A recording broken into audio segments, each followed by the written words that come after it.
네, 한 주간 잘 지내셨습니까? 오늘은 에스겔서를 같이 공부하겠습니다. 에스겔이라는 이름의 의미는 여호와께서 강하게 하신다는 뜻입니다. 에스겔은 유다 땅이 아닌 바벨론에서 선지자 사역을 했습니다. 바벨론에 끌려간 포로들의 삶이 어떨까요? 마음이 한없이 약해져 있습니다. 낭망, 실망, 자기 포기 이런 심정으로 살아갑니다. 시편 137편은 바벨론에 있는 유다 백성의 마음을 보여줍니다. 에스겔의 이름이 여호와께서 강하게 하신다는 것이에요.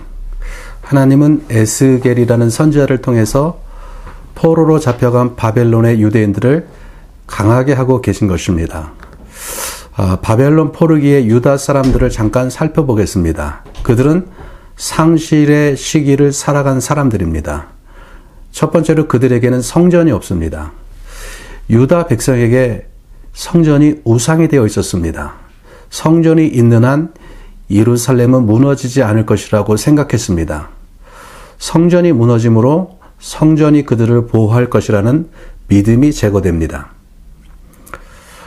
성전이 없다면 어떻게 죄의 문제를 해결하고 하나님께 나아갈 것인가?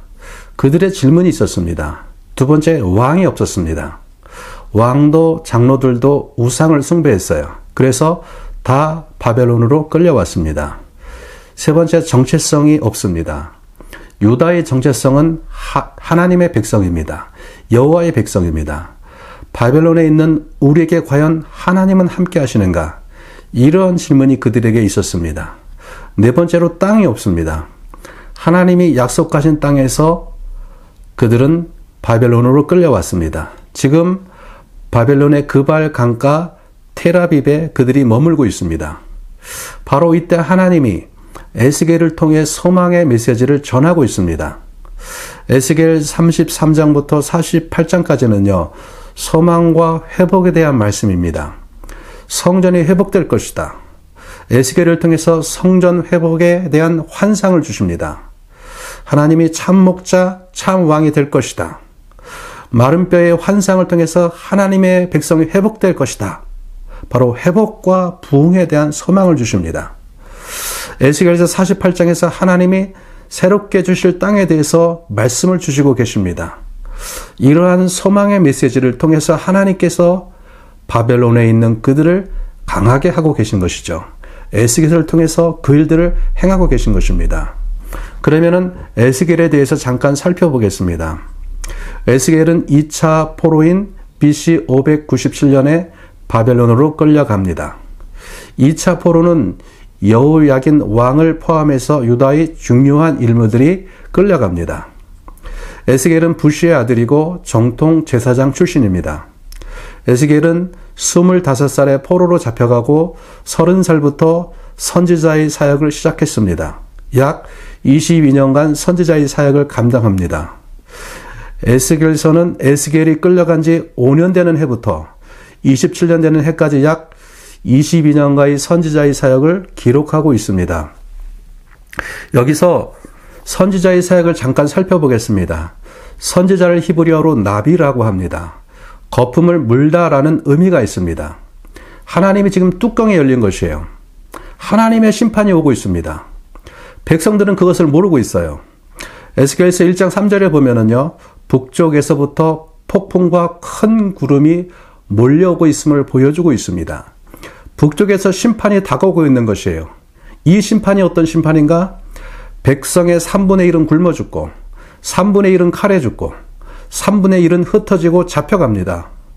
왕이 눈뜨고 마지막으로 본 모습이 자기의 아들이 자기 눈앞에서 모조리 죽임을 당하는 모습입니다. 그리고 눈이 뽑혀지고 바벨론으로 끌려갑니다. 이러한 심판이 다가오고 있는데 심판을 당하는 백성들은 태평합니다. 거짓 예언자들은 평안하다, 평안하다 얘기합니다. 이 상황에서 참 선지자는 거품을 물면서 외칠 수밖에 없습니다. 선지자의 사명은 파수꾼의 사명입니다. 파수꾼은 먼저 보는 자예요.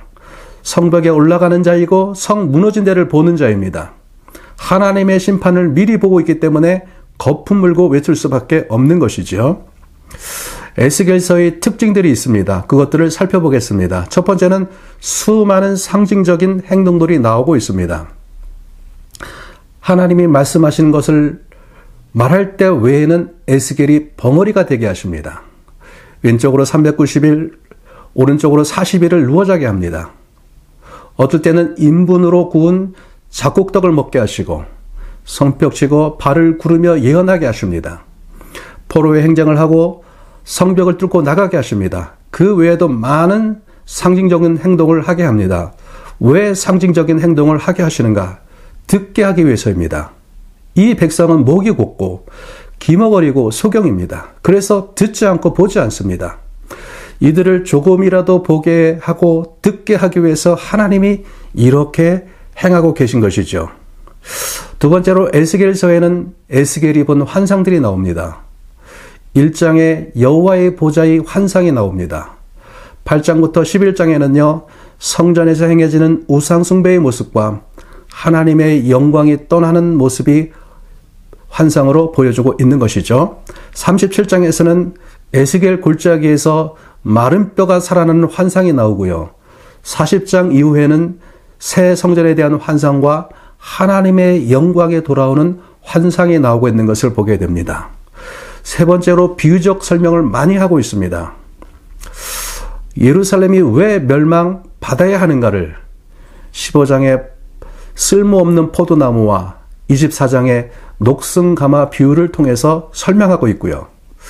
유다 왕들이 잡혀가는 것에 대해서 17장의 독수리와 포도나무 비유를 통해서 19장의 젊은 사자 비유를 통해서 설명하고 있습니다. 이스라엘이 얼마나 신실하지 못한지에 대해서는 16장의 한 버려진 아이와 23장의 오홀리바와 오홀리 비유를 통해서 설명하고 있습니다. 네 번째로 내가 여호와인 줄 알리라. 이 말이 64번 나오고 있습니다. 역설적으로 말하면은요, 이들이 하나님을 모른다는 것입니다. 말로는 하나님의 백성이라고 하는데 진짜로 하나님을 모른다는 거예요. 선지서를 읽을 때 그럴 때가 있습니다. 제가 예전에 잠깐 실버타운에서 봉사했던 적이 있습니다. 연세가 많으신 할머니, 할아버지들을 많이 만났고 그분들과 대화하는 시간들이 있었습니다. 보통 나이가 80대 중반에서 후반 정도 되시는 나이셨어요. 그분들의 얘기를 들으면서 알게 된 것이 있습니다. 나이가 많으신 분들이요, 한 얘기 또 하고 한 얘기 또 하신다는 거예요. 며칠 전에 한 얘기를 오늘 만나면 또 하세요. 다시 만나면 또 하시고요. 마치 에스겔서에서 하나님이 이런 분 같으세요. 하나님이 한 얘기 또 하고 한 얘기 또 하고 한 얘기 또 하고 하세요. 마치 치매에 걸린 노인 같습니다. 에스겔서가 48장인데 내가 여호와인 줄 알리라. 이 말이 64번 나온다고 했잖아요. 내가 여호와인 줄 알리라. 내가 여호와인 줄 알리라. 너희가 내가 여호와인 줄 알리라. 계속해서 반복해서 말씀하고 있으세요. 그런데 읽다가 어느 순간 눈물이 핑 돕니다. 너희가 내가 여호와인 줄 알았으면 좋겠다. 이 백성이 나를 알았으면 좋겠다. 귀가 있어도 듣지 못하고 눈이 있어도 보지 못하는 이 백성이 나를 좀 알았으면 좋겠다. 하나님의 그 간절한 마음이 느껴지는 것이죠. 나는 너희가 나를 아는 것을 포기하지 않을 거야. 결국은 나를 알게 할 거야. 그래서 내가 너희를 심판하는 거야. 너희는 망하고 죽고 끌려가서 죽을 고생할 거야. 그러나 그 후에 너희는 내가 여호와인 줄 알게 될 거야. 내가 여호와인 것을 알게 하는 것을 포기하지 않겠다는 하나님의 결정인 것이죠. 왜요? 회복은 하나님을 아는 것에서 시작하기 때문에 그렇습니다. 여러분, 신앙은 거기서부터 시작하는 것이죠. 하나님을 아는 것에서부터 살아있는 신앙이 시작됩니다. 하나님이 동일하게 우리에게 말씀하시는 것이지요. 내가 여호와인 줄 알았으면 좋겠다. 나는 너희의 하나님이고 너희의 도움이다. 너희가 이것을 알았으면 좋겠다 말씀하시는 줄 믿습니다. 에스겔서의 구조에 대해서 보겠습니다. 에스겔서는 크게 두 개의 대단원으로 나눌 수가 있겠습니다. 1장부터 32장까지는 심판에 대해서, 33장부터 48장까지는 회복에 대한 말씀입니다. 소단화를 좀 보겠습니다. 1장부터 3장까지는 에스겔의 부르심과 소명에 대해서 말씀하고 있고요. 4장부터 7장은 유다의 심판에 대한 상징적 행동들을 보여주고 있습니다.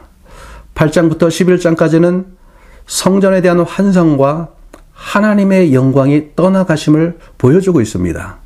12장부터 19장까지는요, 유다와 예루살렘에 대한 심판과 비유들에 대해서 보여주고 있고요. 20장부터 24장까지는요, 유다의 반역과 심판에 대해서 말씀하고 있습니다. 25장부터 32장까지는요, 열방에 대한 심판 선언입니다. 33장부터 39장까지는요, 회복의 소망에 대해서 말씀하고 있고요. 40장부터 48장까지는요, 회복된 성전, 회복된 법, 회복된 땅에 대한 말씀입니다. 그러면 우리가 본문으로 들어가겠습니다. 1장부터 3장까지는 에스겔의 부르심의 장입니다. 에스겔이 30대 되는 나이에 갈대아 땅, 그발 강가에서 하나님이 에스겔에게 나타나십니다. 여러분, 에스겔을 한번 생각해 보았으면 좋겠습니다. 에스겔은 정통 제사장 출신 제사장입니다. 제사장 집안 출신인 에스겔은 어렸을 때부터요, 제사장으로 섬길 준비를 했을 것이에요. 제사장으로 많은 준비를 하고 이제 몇 년만 되면 정식으로 제사장이 되어서 성전에서 봉사하게 되는데, 그때 바벨론으로 끌려온 것입니다. 바벨론으로 끌려와서 포로 생활을 하며 5년이 지났습니다. 그동안 에스겔은 무슨 생각을 했을까요? 아마 절망하며 살지 않았을까요? 평생 제사장으로 사역할 것을 준비해 왔어요. 그런데 포로로 끌려왔습니다. 그곳에는 성전도 없고 제사장으로 사역할 수가 없습니다. 절망적이었을 것입니다. 이런 에스겔에게 하나님이 나타나십니다. 몇 살에 나타나셨습니까? 30살에 나타나셨어요. 30살은 제사장이 사역을 시작하는 나이입니다. 그때 하나님이 나타나셨습니다. 에스겔에게 하늘이 열리며 하나님의 모습이 보입니다. 에스겔은 바벨론에서 하나님이 자신의 모습을 보이리라고는 상상도 꿈에도 생각하지 못했을 것입니다. 하나님은 예루살렘에서만 만날 수 있다고 생각했습니다. 그런데 바벨론에서 하나님이 자신의 모습을 보이신 것이에요. 하나님이 왜 바벨론에 있는 그에게 나타나시고 예언하게 하셨을까? 너희는 예루살렘에 있지 않아도 된다. 바벨론에 내가 있다. 너희가 심판을 받아서 이곳에 끌려왔지만 이곳에 내가 있다. 너희는 심판을 순순히 받아들여라. 그러나 심판을 받는 이곳에 내가 너희와 함께 하겠다는 것입니다. 여러분, 우리의 인생도 마찬가지입니다. 내가 인생의 바닥을 치고 있을 때가 있습니다. 내 인생에는 하나님이 없다. 우리의 인생의 자리에서 하나님이 없다고 느껴질 때가 있습니다. 여러분, 하나님은 그곳에 계시는 것이죠. 우리의 인생에 바닥칠 때가 있는 그곳에 하나님은 거기에 계시는 줄 믿습니다. 에스겔의 인생의 가장 바닥의 자리가 바벨론입니다. 포로로 잡혀간 인생들의 가장 바닥의 자리가 바벨론입니다. 이곳에도 내가 있다는 것이죠. 에스겔이 그곳에서 본 것은 궁창에 계신 하나님의 보좌입니다. 포로로 잡혀간 그들이 대하는 것이 무엇일까요? 세계를 다스리고 있는 바벨론입니다. 그 중심에는 느부갓네살의 보좌가 있습니다. 그들의 눈에는 보좌에서 다스리는 느부갓네살이 세상의 통치자같이 느껴집니다. 그때 에스겔은 궁창에 좌장하신 하나님의 보좌를 보게 되는 것입니다. 세상을 주관하고 있는 것은 바벨론의 느부갓네살이 아니라 하나님이시다. 이 모든 것을 주관하고 있는 것은 하나님이시다라는 것을 보여주고 있습니다. 에스겔을 부르신 하나님께서 에스겔을 이스라엘 백성에게 보내십니다. 이스라엘 백성의 특성이 어떠합니까? 얼굴이 뻔뻔하고 마음이 굳은 자들이라고 표현하고 있습니다. 철면피입니다. 죄를 지적하면 양심의 가책을 받아야 하는데요. 그들은 양심의 가책을 받기는커녕 뻔뻔하게 행동하는 철면피예요. 그런데 그들이 듣든지 아니 듣든지 전하라고 말씀하십니다. 에스겔의 사명을 파수꾼의 사명이라고 합니다. 파수꾼의 사명은 경고하는 사명이에요. 하나님이 행하실 일을 먼저 보고 경고하는 자들인 것이죠. 만일 파수꾼이 경고했는데 사람들이 듣지 않고 멸망한다. 그것은 듣지 않는 사람의 책임입니다. 그런데 파수꾼이 경고하지 않아서 사람들이 멸망했다. 그러면 그 핏값을 파수꾼에게서 찾겠다고 말씀하십니다. 바로 에스겔의 사명이 파수꾼의 사명인 것입니다. 하나님이 에스겔에게 백성에게 전하라고 하시고 벙어리가 되게 하십니다. 오직 하나님이 주신 말씀을 전할 때만 입을 열게 하시는 것이죠. 여러분, 그 선지자가 말을 못한다. 하나님이 말하게 하실 때 말한다. 선지자가 벙어리로 있다가 어느 날 갑자기 말하기 시작합니다. 그때 사람들이 선지자에게 집중하는 것이죠. 어떻게든지 듣게 하기 위한 하나님의 열심인 것입니다. 4장과 7장은 상징을 통한 심판 선언입니다. 첫 번째는 토판의 전쟁을 재현합니다. 두 번째로는요, 왼쪽으로 390일을 누워자게 하고 오른쪽으로 40일을 누우라고 하십니다. 합쳐서 430일입니다. 하루를 1년으로 계산해서 430년이 됩니다. 430년은 애굽의 노예 생활을 한 시간들이죠. 유다가 바벨론에서 포로 생활을 할 것을 말해주고 있습니다. 세 번째로 인분으로 떡을 구워서 먹으라고 하십니다. 에스겔이 이것만은 도저히 못하겠다고 하나님께 얘기하는 것이죠. 하나님이 셋덩으로 인분을 대신하게 하십니다. 그들이 얼마나 비참한 삶을 살 것인가를 보여주고 있습니다. 네 번째로 칼로 머리털과 수염을 깎아서 저울에 달아서 나누라고 하십니다. 3분의 1은 성읍 안에서 불사르게 하고 3분의 1은 사방에서 칼로 치고 3분의 1은 바람에 흩어지게 합니다. 바로 3분의 1은 기근과 전염병으로 죽고 3분의 1은 칼로 죽고 3분의 1은 흩어질 것인데 하나님이 그 뒤를 쫓아가면서 칼로 죽이겠다고 하십니다. 심판이 얼마나 비참할 것인가를 보여주고 있죠. 이러한 심판의 결과가 무엇입니까? 6장 9절은요. 남은 자가 있겠다고 말씀하세요. 이들이 하나님을 기억할 것이다. 이들이 음란한 마음으로 하나님을 떠나고 우상을 섬겨 하나님을 근심하게 한 것을 기억하겠다. 그리고 하나님이 여호와인 줄을 알게 되겠다고 말씀하고 있습니다. 8장부터 11장에서는요. 성전에서 행해지는 우상 숭배와 성전에서 하나님의 영광이 떠나는 모습을 보여주고 있습니다. 8장에 보면은요. 바벨론에 있는 에스겔을 하나님의 영이 환상 중에 예루살렘 성전으로 데려갑니다. 성전에서 행해지는 우상 숭배의 모습을 보여주고 있습니다. 첫 번째는요. 성전에 세워져 있는 질투의 우상을 보게 하십니다. 이 질투의 우상이 무엇인가? 므낫세 왕 시절에 성전에 아세라 여신상을 세웠습니다. 아마도 왕이 그렇게 생각했던 것 같습니다. 당시에 모든 나라는요. 남신이 있고 부인이 되는 여신이 있었습니다. 하나님에게도 부인이 필요하다. 여신이 필요하다. 그래서 성전에 아세라 여신상을 세웠던 것이죠. 두 번째로 하나님의 영이 성전의 은밀한 방으로 에스겔을 인도합니다. 그 은밀한 방에서 이스라엘 장로 70명이 온갖 우상의 모습을 그려놓고 우상 숭배하고 있는 모습을 보게 됩니다. 세 번째로 하나님의 영이 그를 데리고 간 것은 성전 북문입니다. 여인들이 그곳에서 담무스를 위해서 애곡하고 있습니다. 담무스는 바벨론의 신인데 담무스를 예배하는 방법이 애곡하는 것입니다. 네 번째로 하나님의 영이 에스겔을 인도하여 간 곳은 성전 안뜰이었습니다. 그곳에서 에스겔이 본 모습은 25명의 사람이 성전을 등지고 얼굴을 동쪽으로 하여서 태양을 숭배하고 있는 모습인 것이죠. 성전이 우상 숭배의 소굴이 되었어요. 이러한 성전에 더 이상 하나님께서 임재하실 수 없는 것입니다.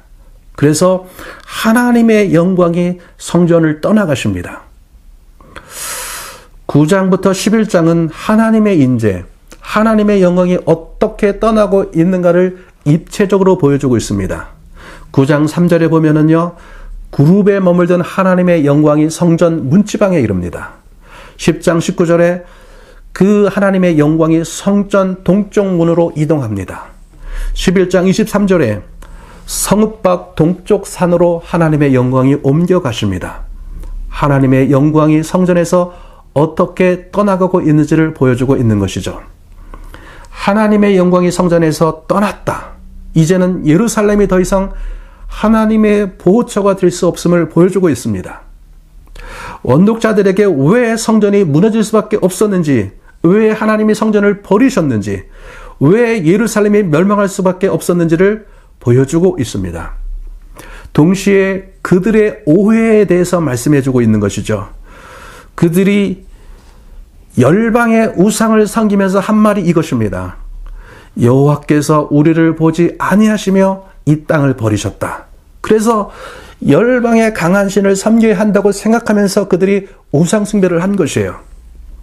내가 너희와 함께하지 않은 것은 너희와 함께할 수 없었기 때문이다. 너희의 죄와 우상 숭배 때문이라는 것을 보여주고 있습니다. 12장부터 19장은 유다와 예루살렘에 대한 심판과 비유들입니다. 12장에서는 포로가 될 것에 대한 상징적 행동을 보여주고 있죠. 바로 포로의 행장을 하고 성벽을 뚫고 나가라고 하십니다. 그들이 반드시 포로가 될 것을 보여주고 있습니다. 13장은 거짓 선지자에 대한 심판 선고입니다. 거짓 선지자, 그들은 황무지의 여우이다. 성 무너진 데 올라가지도 않고 백성을 유혹하며 평강이 있다고 합니다. 결국 그들은 황폐하게 하는 자들인 것이고 멸망하게 하는 자들인 것이죠. 14장에는 우상 숭배자에 대한 심판 경고가 나옵니다. 14장 21절에 보면은요, 칼과 기근과 사나운 짐승과 전염병을 예루살렘에 내리겠다고 말씀하고 있습니다. 신명기의 언약적 저주의 대표적인 것이 칼과 기근과 들짐승과 전염병인데 그것을 예루살렘에 내리시겠다고 말씀하고 있는 것이죠. 15장에는 쓸모없는 포도나무, 16장에는 음녀 예루살렘에 대해서 말씀하고 있는 것이죠. 그들이 그렇게 되었다는 것이죠. 17장은 시드기야 왕의 운명에 대해서 말씀하고 있고요. 18장에 신포도주에 대한 속담을 폐기시키겠다고 하십니다. 당시 바벨론 포로들 안에서는 이런 속담이 있었어요. 아버지가 신포도주를 먹었는데 아들의 이가 시다. 그러면서 아들이 어찌 아버지의 죄를 담당하지 아니하겠느냐. 죄는 조상이 졌는데, 아버지가 졌는데 그 죄를 우리가 담당한다고 하는 것이에요. 우리는 억울하다는 것이죠. 여러분, 성경의 대전제는요, 아들의 죄 때문에 아비가 죽지 않고 아비의 죄로 인해서 아들이 죽지 않습니다. 의로운 사람이 공의를 행하면 반드시 산다. 그에게 아들이 있는데 악하다. 반드시 죽는다고 하십니다. 너희 각 사람의 행한 대로 하나님께서 심판하시겠다는 것이죠.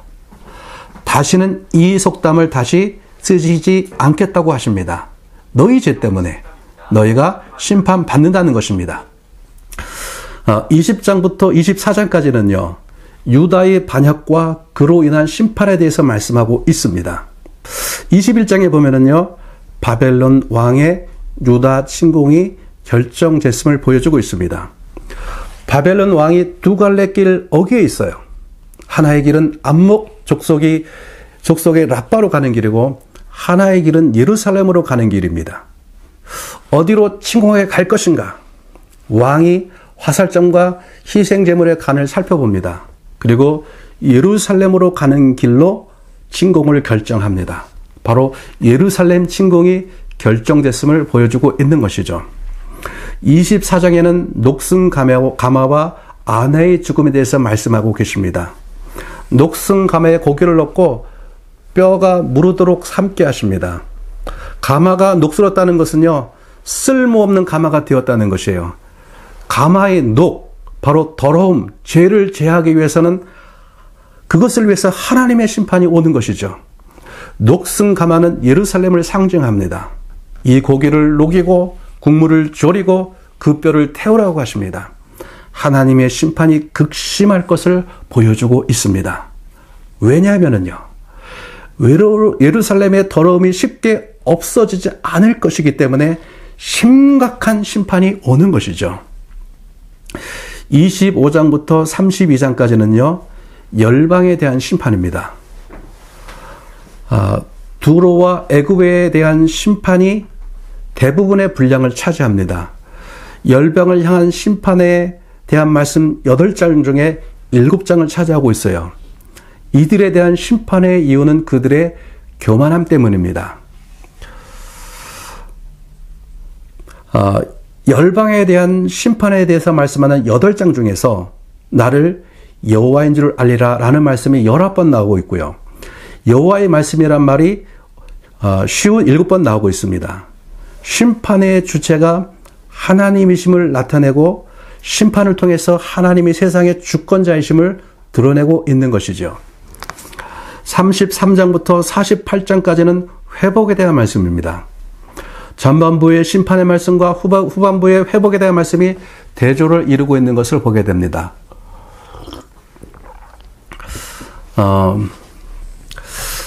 전반부의 악한 백성을 36장에서 37장에서는 새로운 백성으로 회복시키겠다고 하십니다. 하나님이 새 영과 새 마음을 주시겠다고 하십니다. 굳은 마음을 제하고 부드러운 마음을 주시겠다고 하십니다. 하나님의 영을 마음속에 두어서 하나님의 말씀을 행하게 하겠다고 하십니다. 마른 뼈들 같은 그들이 하나님의 생기로 인해서 군대로 바뀌겠다고 하십니다. 악한 산들이 36장에서는 회복된 산들이 되겠다고 하시고 있습니다. 하나님의 새로운 성전에 대한 모습을 보여주고 있습니다. 악한 성전이 40장에서 42장에서는 새 성전의 모습으로 바뀌게 되는 것을 보여주고 있죠. 이 새 성전은 신약의 성전을 예표하고 있습니다. 에스겔서 11장에서는요, 하나님의 영광이 떠나가십니다. 43장에서는요, 떠나가셨던 하나님의 영광이 성전 동물을 통해서 돌아오십니다. 24장에서는 보호가 거칩니다.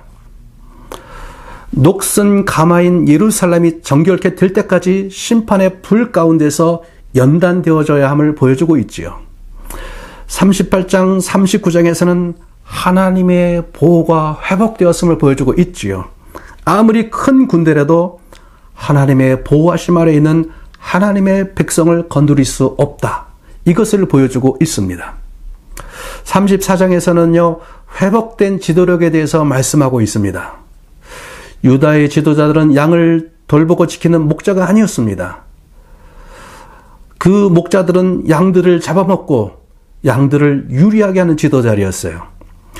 유리하는 양들을 위해서 하나님이 친히 목자가 되시고 한 목자를 세우시겠다고 말씀하십니다. 이 목자가 누구입니까? 예수 그리스도이신 것이죠. 예수님께서는 이 에스겔서의 말씀을 배경으로 해서 자신이 요한복음 10장에서 선한 목자이심을 말씀하고 계십니다. 13장에서는 악한 선지자를, 33장에서는 회복된 선지자에 대해서 말씀하고 있고요. 48장에서는요, 회복된 땅, 회복된 성읍에 대해서 말씀하고 계십니다. 에스겔서는 하나님이 얼마나 당신의 백성이 당신을 알기를 원하는지에 대해서 말씀해주고 있는 책이죠. 내가 여호와인 줄 알리라.